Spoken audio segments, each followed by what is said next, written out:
हाय बच्चों, मेरा प्यार भरा प्रणाम। मैं सोचता हूं कि आप सब सकुशल हैं। मिलजुल कर रहना, एक साथ रहना हम प्राणी पक्षियों से सीखते हैं।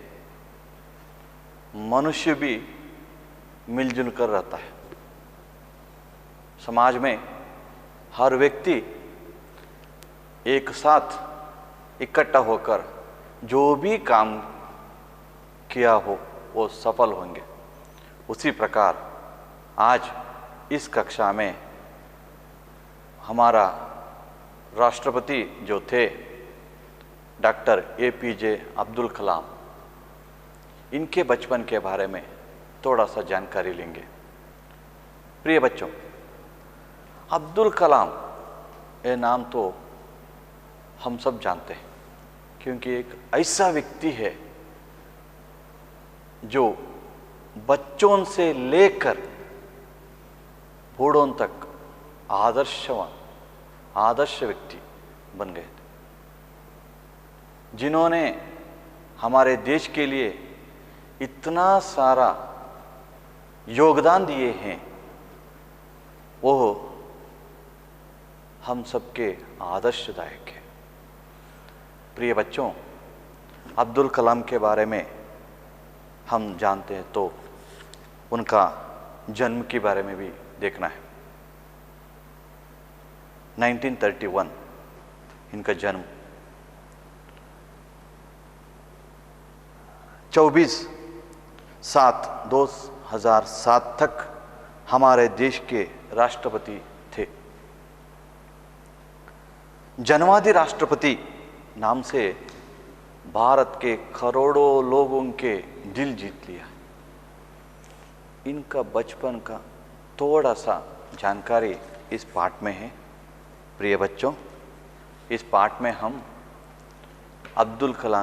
डॉक्टर अब्दुल कलाम के सादगी, धार्मिक सहिष्णुता, मिलजुल कर रहना, इनके बारे में देखेंगे।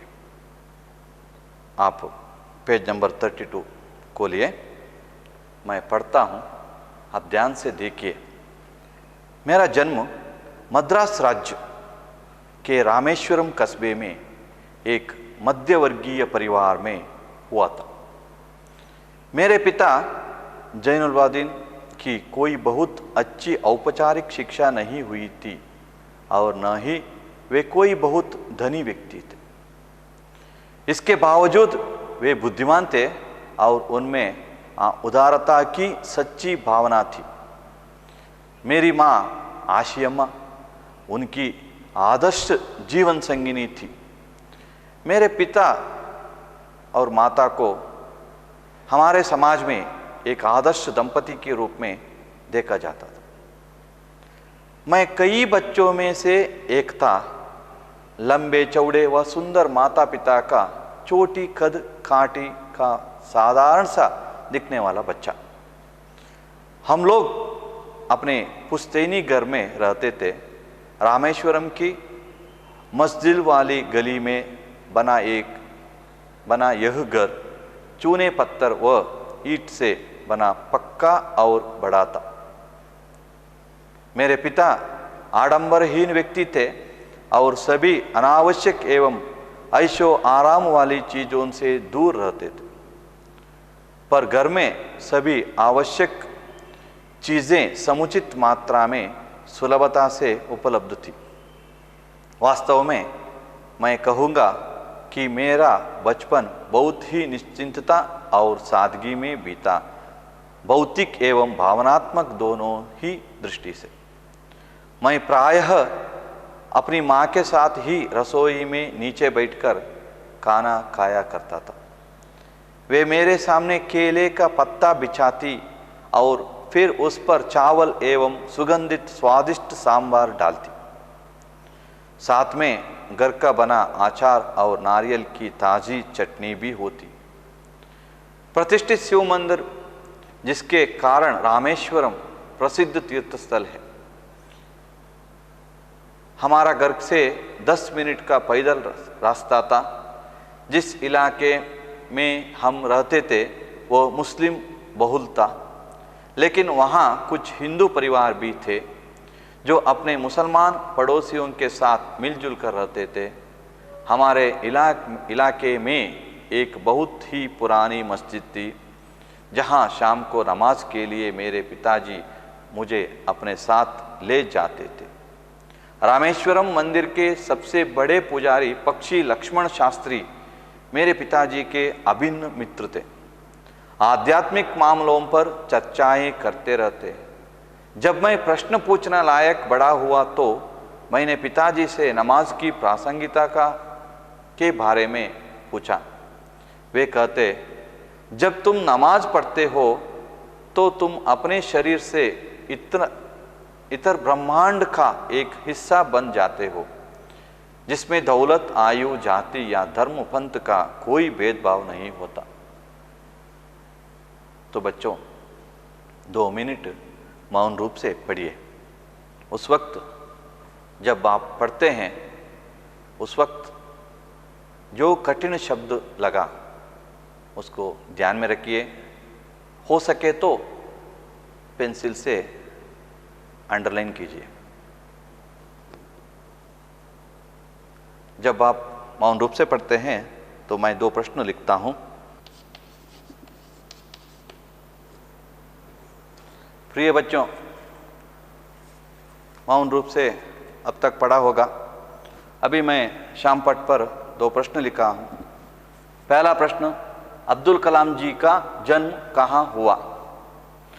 दूसरा प्रश्न, अब्दुल कलाम जी के बचपन में किस घर में रहते थे? ये 2 प्रश्न का उत्तर हो सके तो आपका जो किताब में मिलता है देखिए। यदि आपको इस प्रश्न का उत्तर मिला तो ब्रैकेट में अथवा पेंसिल से उत्तर के नीचे रेखा खींचिए।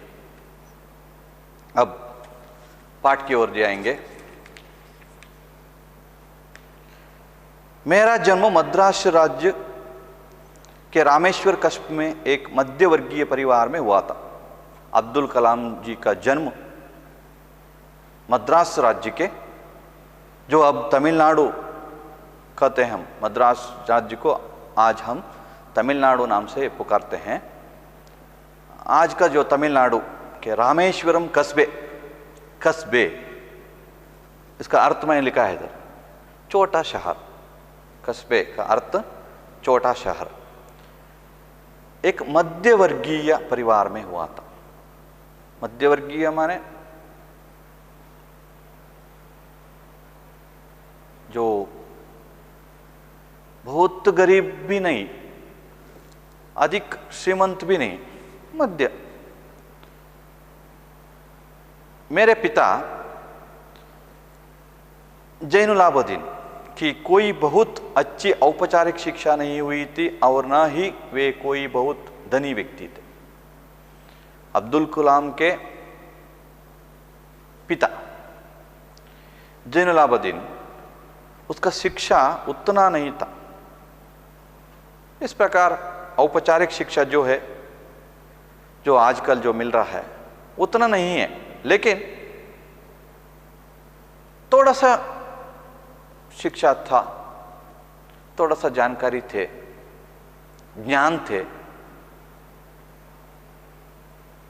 बड़ा व्यक्ति भी नहीं था, माने धनी व्यक्ति भी नहीं था। इसके बावजूद, मैंने पहले बताया था, थोड़ा शिक्षा था, इसके बावजूद वे बुद्धिमान थे और उनमें उदारता की सच्ची भावना थी। आजकल बहुत सारे बूढ़ों लोगों से हम ये जानते हैं कि वो शिक्षा नहीं पा सकते थे। उनके पास आज का जो डिग्री या हम हाई स्कूल या पदवी पीयू ऐसे जो बोलते हैं ना, पीयू कॉलेज जो बोलते हैं ना, उस समय जो शिक्षा प्राप्त नहीं करते थे, फिर भी वे उसके पास बहुत ध्यान थे। ಬಹಳ ಕಠಿಣ ಪರಿಸ್ಥಿತಿ ಇತ್ತು ಆಗ. ಹೆಚ್ಚಿನವರಿಗೆ ವಿದ್ಯಾಭ್ಯಾಸವನ್ನು ಪಡೆಯಲು, ವಿದ್ಯಾಭ್ಯಾಸವನ್ನು ಶಾಲೆಗೆ ಹೋಗಲಿಕ್ಕೆ, ವಿದ್ಯಾಭ್ಯಾಸ ಪಡೆದು ಶಾಲೆಗೆ ಹೋಗಲಿಕ್ಕೆ ಆರ್ಥಿಕ ಪರಿಸ್ಥಿತಿ ಭಾಳ ಕಷ್ಟ ಇತ್ತು. ದುಡಿದ್ರೇ ಹೊಟ್ಟೆ ತುಂಬಿಸುವಂಥ ಪರಿಸ್ಥಿತಿ ಇತ್ತು.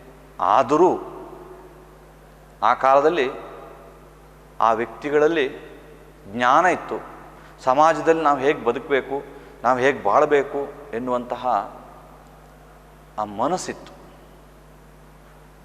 इसलिए इस पाठ में कहते हैं, देखिए, जो औपचारिक शिक्षा नहीं हुए तो भी बुद्धिमान थे और उदारता की सच्ची भावना थी. ಎಲ್ಲರೂ ಬೇಕು ಅವರಿಗೆ, ಯಾರನ್ನು ಬಿಟ್ಟು ಕೊಡ್ತಿರ್ಲಿಲ್ಲ. ಅಬ್ದುಲ್ ಕಲಾಂನವರ ತಂದೆ ಯಾರನ್ನು ಬಿಟ್ಟು ಕೊಡ್ತಿರ್ಲಿಲ್ಲ, ಎಲ್ಲರೂ ಬೇಕು, ಎಲ್ಲರೊಂದಿಗೆ ಸರಳತೆಯಿಂದ ಜೀವನ ನಡೆಸ್ತಾ ಇದ್ರು. ಆ ಒಂದು ಶಕ್ತಿ, ಅದರಿಂದಾಗಿ ಅಬ್ದುಲ್ ಕಲಾಮರು ಈ ಮಟ್ಟಕ್ಕೆ ಬೆಳೀಲಿಕ್ಕೆ ಸಾಧ್ಯ ಆಯಿತು.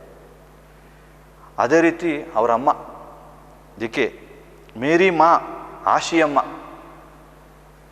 परीक्षा में पूछा जाता है अब्दुल कलाम के पिता का नाम क्या है, अथवा अब्दुल कलाम के पिता का नाम डैश, तो उस वक्त आपको लिखना है, ये नाम याद में रखिए, जैनुल आबदीन.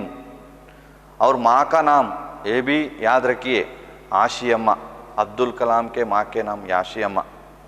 आशी अम्मा उनकी आदर्श जीवन संगिनी थी. जैनुल आबदीन के पत्नी माने अब्दुल कलाम के माता. अर्थ आಯ್ತಾ? ಅಬ್ದುಲ್ ಕಲಾಮರ ತಂದೆ ಜೈನುಲ್ ಆಬದೀನ್, ತಾಯಿ ಆಶಿಯಮ್ಮ. ನೆನ್ಪಿಟ್ಕೊಳ್ಬೇಕಿದನ್ನು. ಆದರ್ಶ ಜೀವನ್ ಸಂಗಿನಿ, ಆದರ್ಶ, ನಾವು ಕನ್ನಡದಲ್ಲಿ ಹೇಳ್ತೇವೆ ಆದರ್ಶ ದಂಪತಿಗಳು ಇವರು ಅಂತ ಹೇಳ್ತೇವೆ ನಾವು. ಅದೇ ರೀತಿ मेरे माता पिता को हमारे समाज में एक आदर्श दंपति के रूप में देखा जाता था. जो मैंने ನಾನು ಕನ್ನಡದಲ್ಲಿ ಈಗ ಹೇಳಿದನಲ್ಲ, ಆದರ್ಶ ದಂಪತಿಗಳು ಎನ್ನುವಂತಹ ಹೆಸರಿತ್ತವರಿಗೆ, ಅಬ್ದುಲ್ ಕಲಾಮರ ತಂದೆ ತಾಯರಿಗೆ. ಅಷ್ಟು ಅನ್ಯೋನ್ಯತೆ, ಅಷ್ಟು ಒಗ್ಗಟ್ಟಾಗಿರ್ತಿತ್ತು. मैं कई बच्चों में से एक था, लंबे चौड़े व सुंदर माता पिता का चोटी कद काठी का साधारण सा दिखने वाला बच्चा. ಅಬ್ದುಲ್ ಕಲಾಂ ಹಲವು ಈ ಜೈನುಲ್ ಆಬದೀನ್ ಮತ್ತು ಆಶಿಯಮ್ಮರ ಹಲವು ಮಕ್ಕಳಲ್ಲಿ ಇವರೊಬ್ಬರು ಅಬ್ದುಲ್ ಕಲಾಮರು. ನೋಡಲಿಕ್ಕೆ ಸುಂದರವಾಗಿದ್ದರು, ಸ್ವಲ್ಪ ಉದ್ದುದ್ದ ಕೂದಲು, ಒಂದು ಸಾಧಾರಣದ ಶರೀರ, ನೋಡಲಿಕ್ಕೆ ಚೆಂದ ಇದ್ದರು. ಸಾಧಾರಣ ಹುಡುಗನಾಗಿದ್ದರು. ತುಂಬ ಏನು ಈಗಿನ ಒಂದು ಶ್ರೀಮಂತ ಮಕ್ಕಳ ಹಾಗೆಲ್ಲ ಇಲ್ಲ. ಒಂದು ಹಳ್ಳಿಯಲ್ಲಿ ಒಂದು ಸಾಮಾನ್ಯ ಜೀವನ ನಡೆಸುವಂಥವರ ಮಕ್ಕಳು ಹೇಗಿರ್ತಾರೆ ಅದೇ ರೀತಿಯಲ್ಲಿ ಅಬ್ದುಲ್ ಕಲಾಮರು ಇದ್ದರು. ಹಮ್ ಲೋಗ್ ಅಪ್ನೆ ಪುಸ್ತೇನಿ ಘರ್ ಮೇ ರಹತೆ ಥೆ. ಆಗ ಈ ಅಬ್ದುಲ್ ಕಲಾಮರು ಎಲ್ಲಿರ್ತಿದ್ರು? ಪುಸ್ತೈನಿ ಘರ್ ಅಲ್ಲಿ ವಾಸವಾಗ್ತಿದ್ರು. ನನ್ನ ಎರಡನೇ ಪ್ರಶ್ನೆ, ಅಬ್ದುಲ್ ಕಲಾಂ जी बचपन में किस घर में रहते थे? पुश्तैनी घर में रहते थे. ಉತ್ತರ ಸಿಕ್ಕಿತಲ್ಲ? ಹಾಂ, ನೋಡಿ ಮುಂದೆ ನೋಡಿ. रामेश्वरम की मस्जिद वाली गली में बना यह घर चूने पत्थर व ईट से बना पक्का और बड़ा था. ರಾಮೇಶ್ವರಂನ ಮಸ್ಜಿದ್ ವಾಲಿ ಗಲಿ, ಗಲಿ ಅಂದರೆ ಓಣಿ, ನೆನ್ಪಿಟ್ಕೊಳ್ಳಿ. ಗಲಿ ಅಂದರೆ ಅರ್ಥ ಬರ್ಕೊಳ್ಳಿ ಬೇಕಾದವರು. ಗಲಿ ಅಂದರೆ ಓಣಿ, ಒಂದು ಹೋಗುವಂಥ ಕಿರಿದಾದ ದಾರಿ ಓಣಿ. ಚೂನೆ ಪತ್ತರ್, ಸುಣ್ಣ, ಚೂನೆ ಅಂದರೆ ಸುಣ್ಣ ಮತ್ತು ಕಲ್ಲಿನಿಂದ ಮಾಡಿದ ಗಟ್ಟಿಯಾದ, ಗಟ್ಟಿಯೂ ಆಗಿತ್ತು, ದೊಡ್ಡದಾಗಿತ್ತು ಅವರ ಮನೆ. मेरे पिता आडंबरहीन व्यक्ति थे. ಸಾದಗಿ, ಸರಳತೆ ಅವರಿಗಿರಬೇಕಾಗಿದ್ದ ಕಾರಣ, ಅವರಲ್ಲಿದ್ದ ಕಾರಣ ನಾವಿಲ್ಲಿ ನೋಡ್ಬೋದು. ಅವರ ತಂದೆ आडंबरहीन व्यक्ति थे और सभी अनावश्यक एवं ऐसो आराम वाली चीज़ों से दूर रहते थे. ಬಹಳ ಮೋಜು ಮಾಡುವಂಥದ್ದು, ಬಹಳ ಶ್ರೀಮಂತಿಕೆಯಿಂದ ಇರುವಂತಹ ವಸ್ತುಗಳು ಯಾವುದಿದೆ, ನಮ್ಮನ್ನು ಕೆಲಸ ಕಳ್ಳರನ್ನಾಗಿ ಮಾಡುವಂತಹ ಕೆಲವು ವಸ್ತುಗಳು. ಉದಾಹರಣೆಗೆ ಒಂದು ನಾವು ಸೋಫಾ ತಗೊಳ್ಬೋದು. ಸೋಫಾದಲ್ಲಿ ಕೂತಾಗ ಆರಾಮಾಗ್ತದೆ, ಖುಷಿ ಆಗ್ತದೆ, ಅಲ್ಲಿಂದ ಏಳ್ಲಿಕ್ಕೆ ಮನಸ್ಸು ಬರುವುದಿಲ್ಲ, ಅಲ್ಲೇ ಕೂತಿರುವ ಅಂತ ಆಗ್ತದೆ. ಅದು ಸೋಫಾ ಇನ್ನೂ ಸ್ವಲ್ಪ ದಪ್ಪ ದಪ್ಪ ಎಲ್ಲ ಇದ್ದರೆ ಅಲ್ಲೇ ಮಲಗುವಂತ, ಸಮಯವನ್ನು ಹಾಳು ಮಾಡ್ತೇವೆ. ಅಂತಹ ಯಾವುದೇ ಇಚ್ಛೆಗಳು ಇವರಿಗಿಲ್ಲ. ಯಾರಿಗೆ? ನಮ್ಮ ಅಬ್ದುಲ್ ಕಲಾಂರವರ ತಂದೆಗೆ. ನಾವು ಯಾವಾಗಲೂ ಕ್ರಿಯಾಶೀಲರಾಗಿರಬೇಕು, ನಾವು ಯಾವಾಗಲೂ ಚಟುವಟಿಕೆಯಿಂದಿರಬೇಕು, ನಮ್ಮ ಮನಸ್ಸಿನಲ್ಲಿ ಒಳ್ಳೊಳ್ಳೆ ವಿಚಾರಧಾರೆಗಳು ಹರಿಬೇಕು, ನಾವು ಒಳ್ಳೊಳ್ಳೆ ಮಾತಾಡಬೇಕು. ಇದರಿಂದಾಗಿ ನಮ್ಮ ಮನಸ್ಸು ಹಗುರವಾಗಿರ್ತದೆ. ಎಲ್ಲರೊಡನೆಯೂ ಸ್ನೇಹದಿಂದ ಇರಬೇಕು. ಎಲ್ಲಿ ಸ್ವಾರ್ಥ, ಆಸೆ, ಲಾಭ ನಮ್ಮೊಳಗೆ ಬರ್ತದೋ ನಾವು ಅದರ ಹಿಂದೆ ಹೋಗ್ತಾ ಇದ್ದೇವೆ. ಕೆಟ್ಟದನ್ನು ಮಾಡಲಿಕ್ಕೆ ದಾರಿ ಮಾಡಿಕೊಟ್ಟಾಗ ಆಗ್ತದೆ. ಹಾಗೆ ನೋಡಿ ಮಕ್ಕಳೇ, पर घर में सभी आवश्यक चीज समुचित मात्रा में सुलभता से उपलब्ध थी. जो कुछ आवश्यक है घर में, जो घर में जितना वस्तु चाहिए, जितने चीज़ें चाहिए, जो उपयोग होने वाला चीज़, वो सब है. वास्तव में मैं कहूँगा कि मेरा बचपन बहुत ही निश्चिंतता और सादगी में बीता, भौतिक एवं भावनात्मक दोनों ही दृष्टि से. ವಾಸ್ತವದಲ್ಲಿ ಅಬ್ದುಲ್ ಕಲಾಂರ ಜನ್ಮ ಬಹಳ ಚೆಂದ ಇತ್ತು, ಸರಳತೆಯಿಂದ ಕೂಡಿತ್ತು. ನಾವು ಗಮನಿಸಬೇಕು, ಇಲ್ಲಿ ಸರಳತೆಯಿಂದ ಕೂಡಿತ್ತು, ಅವರಿಗೂ ಖುಷಿ ಕೊಟ್ಟಿತ್ತು, ಸಂತೋಷ ಕೊಟ್ಟಿತ್ತು. ಆ ಸಂತೋಷದ ವಾತಾವರಣದಲ್ಲಿ ಬೆಳೆದ ಅಬ್ದುಲ್ ಕಲಾಂರು ಒಂದಿಷ್ಟು ಹೊಸ ಜ್ಞಾನಗಳನ್ನು ಪಡೆಯಲಿಕ್ಕೆ ಸಾಧ್ಯ ಆಯಿತು. ಹಾಗಾಗಿ ನಮ್ಮ ದೇಶಕ್ಕೆ ಅತ್ಯಂತ ಹೆಚ್ಚಿನ ಕೊಡುಗೆ ಕೊಡಲಿಕ್ಕೆ ಅವರಿಂದ ಸಾಧ್ಯ ಆಯಿತು.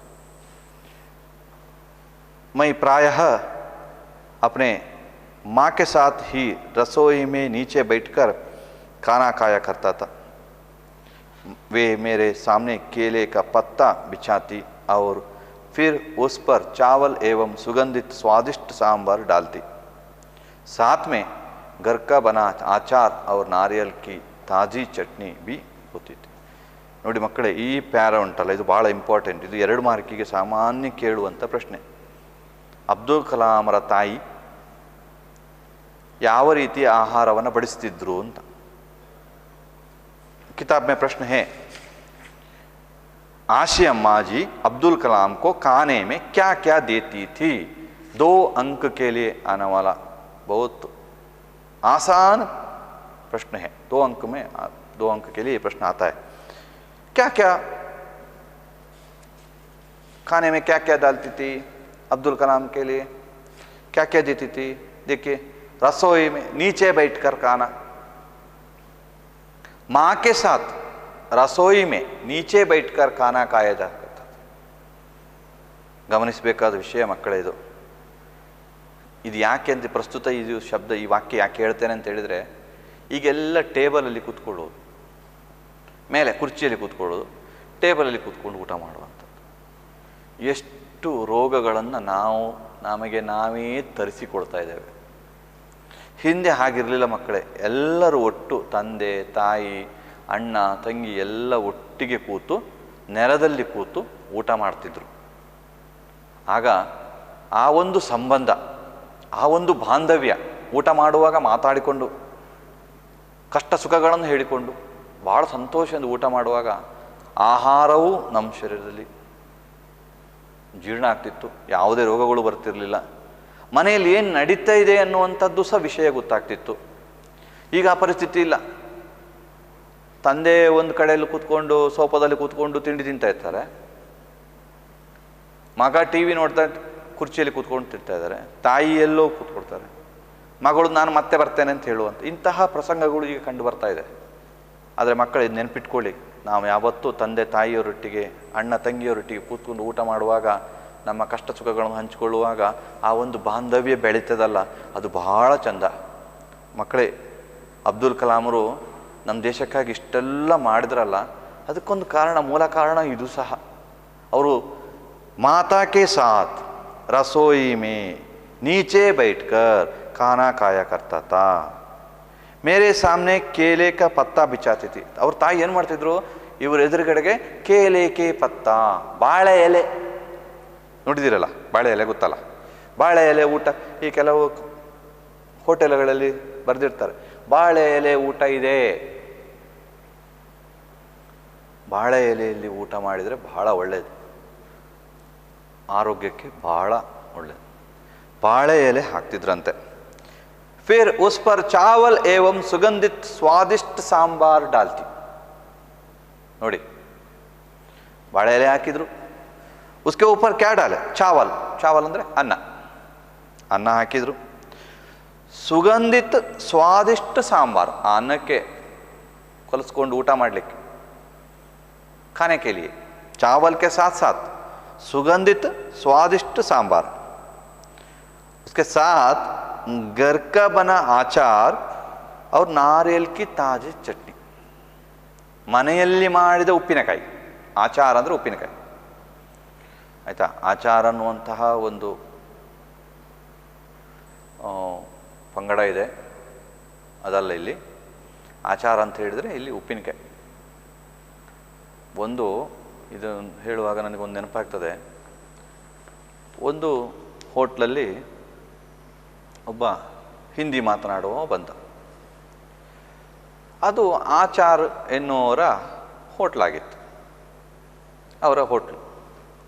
ಸರಿ, ಊಟಕ್ಕೆ ಕೂತ್ಕೊಂಡಾಗ ಮುಜೆ ಆಚಾರ್ ಚಾಯಿಯೇ ಅಂತ ಹೇಳಿದವ.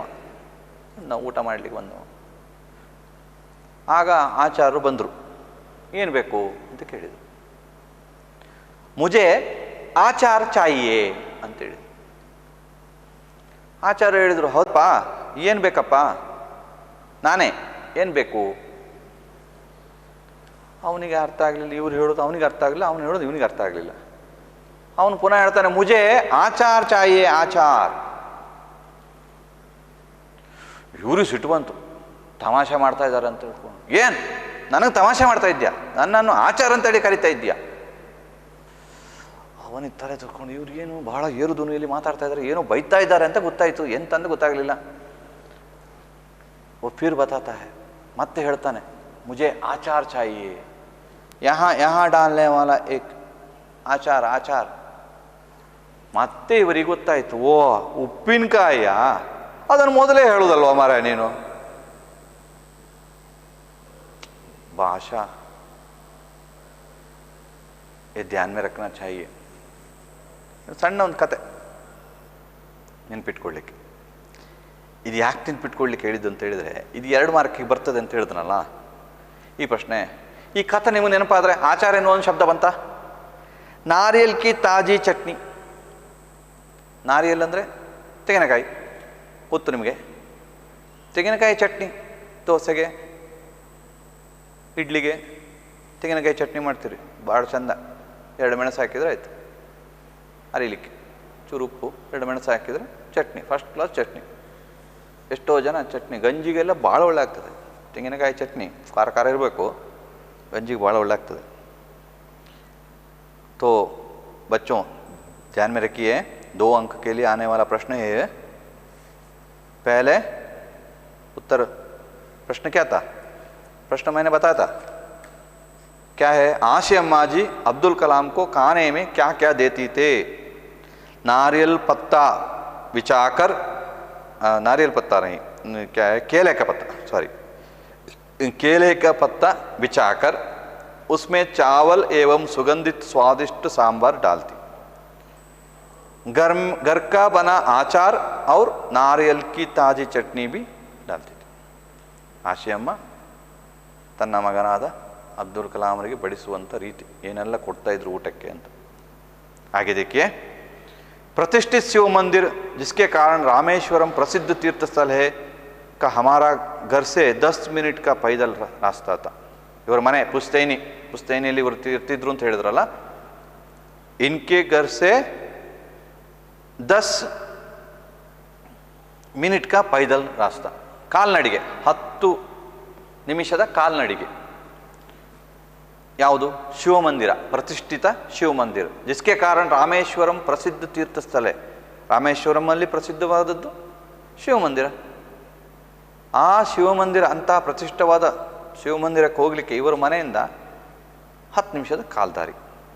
जिस इलाके में हम रहते थे वो ಮುಸ್ಲಿಂ ಬಹುಲ್ತ. ಪುಸ್ತೇನಿ ಎಲ್ಲಿ ಇವರು ಏನು ಇರ್ತಿದ್ರು ಅಲ್ಲಿ ಮುಸಲ್ಮಾನರು ಬಹಳ ಸಂಖ್ಯೆಯಲ್ಲಿ ಇದ್ದರು. लेकिन वहाँ कुछ हिंदू परिवार भी थे जो अपने मुसलमान पड़ोसियों के साथ मिलजुल कर रहते थे. ಮುಸಲ್ಮಾನರು ಹೆಚ್ಚಿನ ಸಂಖ್ಯೆಯಲ್ಲಿದ್ದರು, ಆದರೆ ಅಲ್ಲಿ ಕೆಲವೊಂದು ಹಿಂದೂ ಪರಿವಾರದವರು ಇದ್ದರು. देखिए, लेकिन वहाँ कुछ हिंदू परिवार भी थे जो अपने मुसलमान पड़ोसियों के साथ मिलजुल कर रहते थे. ಮುಸಲ್ಮಾನ ಬಂಧುಗಳ ಜೊತೆಗೆ ಒಗ್ಗಟ್ಟಾಗಿ ಇರ್ತಿದ್ರು. ಈ ಪಾಠದಲ್ಲಿ ನಾವು ಮುಖ್ಯವಾಗಿ ಕಲಿಬೇಕಾದದ್ದು ಒಗ್ಗಟ್ಟು. ಎಲ್ಲರೂ ಒಟ್ಟಿಗೆ ಸೇರಿ ಬದುಕುವಂಥ ಒಂದು ಕಲೆ ಅಬ್ದುಲ್ ಕಲಾಮರಿಂದ ನಾವು ತಿಳ್ಕೊಳ್ಬೇಕಾಗಿತ್ತು. हमारे इलाके में एक बहुत ही पुरानी मस्जिद थी जहाँ शाम को नमाज के लिए मेरे पिताजी मुझे अपने साथ ले जाते थे. ಅವರ ಮನೆ ಹತ್ತಿರ ಒಂದು ಹಳೆಯ ಮಸ್ಜಿದ್ ಇತ್ತು. ಅಲ್ಲಿ ನಮಾಜ್ ಮಾಡಲಿಕ್ಕೋಸ್ಕರ ಅವರ ತಂದೆ ಅಬ್ದುಲ್ ಕಲಾಮರನ್ನು ನಮಾಜ್ ಕೆ ಲಿಯೆ ಜೊತೆಗೆ ಕರ್ಕೊಂಡು ಹೋಗ್ತಾ ಇತ್ತು. रामेश्वरम मंदिर के सबसे बड़े पुजारी पक्षी लक्ष्मण शास्त्री मेरे पिताजी के अभिन्न मित्र थे. एक बार ऐसा प्रश्न पूछा जाता है कि अब्दुल कलाम के पिता के अभिन्न मित्र कौन थे, तो आप ध्यान में रखना है लक्ष्मण शास्त्री. ये लक्ष्मण शास्त्री कौन है? रामेश्वरम मंदिर के बड़े पुजारी है. देवस्थान रामेश्वर जो मंदिर है ना, वो मंदिर में पूजा करने वाला पुजारी माने जो हमारे यहाँ पुजारी जो ಬಿಲ್ಲವರನ್ನು ನಾವು ಇಲ್ಲಿ ಪೂಜಾರಿ ಅಂತ ಕರಿತೇವೆ, ಇದು ಅದಲ್ಲ. ಪೂಜಾರಿ ಅಂತ ಹೇಳಿದ್ರೆ जो पूजा करने वाला वो पुजारी. पक्षी लक्ष्मण शास्त्री मेरे पिताजी के अभिन्न मित्र थे. आध्यात्मिक मामलों पर चर्चा करते थे. ಅಬ್ದುಲ್ ಕಲಾಂ ಅವರ ತಂದೆ ಮತ್ತು ಈ ಲಕ್ಷ್ಮಣ ಶಾಸ್ತ್ರಿಯವರು ಕೂತ್ಕೊಂಡು आध्यात्मिकवादंत विचारಗಳಲ್ಲಿ तो चर्चाएं करते थे. जब मैं प्रश्न पूछने लायक बड़ा हुआ तो ಪ್ರಶ್ನೆ ಕೇಳಲಿಕ್ಕೆ ಯೋಗ್ಯನಾದ ಆಯು ವರ್ಷ, ಕೆಲವು ಪ್ರಶ್ನೆಗಳನ್ನು ಯಾವ ವರ್ಷದಲ್ಲಿ ಕೇಳಬೇಕು ಹಾಗೆ ಇರ್ತದೆ, ಒಟ್ಟರಾಶಿ ಕೇಳೋದಲ್ಲ. ಕೆಲವು ಪ್ರಶ್ನೆಗಳನ್ನು ನಮ್ಮದು ವ್ಯಾಪ್ತಿ ಎಷ್ಟಿದೆ, ನಮಗೆ ನಮ್ಮ ಈ ಒಂದು ವರ್ಷದಲ್ಲಿ ಯಾವ ಪ್ರಶ್ನೆಯನ್ನು ಕೇಳ್ಬೋದು, ಹಾಗೆಯೇ ಪ್ರಶ್ನೆ ಕೇಳುವಂತಹ ವಯಸ್ಸು ಬಂದಾಗ मैंने पिताजी से नमाज के प्रासंगिकता के बारे में पूछा. नमाजन ಬಗ್ಗೆ ಅವರ ತಂದೆಯಲ್ಲಿ ಕೇಳಿದಾಗ, जब तुम नमाज पढ़ते हो तो तुम अपने शरीर से इतर ब्रह्मांड का एक हिस्सा बन जाते हो जिनमें दौलत, आयु, जाति या धर्म पंथ का कोई भेदभाव नहीं होता. नमाज के बारे में प्रश्न आता है. नमाज के बारे में प्रश्न पुस्तक में है, देखिए प्रश्न क्या है. जैनुलाबादीन नमाज के बारे में क्या कहते थे? 2 अंक के लिए आने वाला प्रश्न है. नमाज पढ़ते हो तो तुम अपने शरीर से इतर ब्रह्मांड का एक हिस्सा बन जाता हो. ಅಷ್ಟು ಏಕಾಗ್ರತೆ, ಅಷ್ಟು ತಲ್ಲೀನತೆ. ಒಂದು ಹಿಸ್ಸ ಅಂದರೆ ಒಂದು ಭಾಗ, ಬ್ರಹ್ಮಾಂಡದ ಒಂದು ಭಾಗ ಆಗ್ತೀಯಾ. जिसमें दौलत, आयु, जाति या धर्म पंथ का कोई भेदभाव नहीं था. ಇದ್ಯಾವುದು ಇರುವುದಿಲ್ಲ. 2 ಅಂಕಗಳಿಗೆ ಬರುವಂಥ ಪ್ರಶ್ನೆ ಇದು. तो ध्यान में रखिए. तो कुछ शब्द का अर्थ मैंने लिखा था इधर. संयुक्त, इसका अर्थ मिला हुआ, रोज़ाना अर्थ नित्य.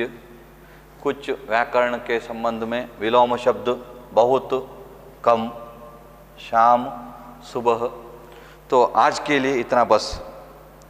कल आते वक्त जो मैं आज आपको पढ़ाया है उस भाग को, पाठ का एक भाग को ठीक सर से पढ़कर आइए.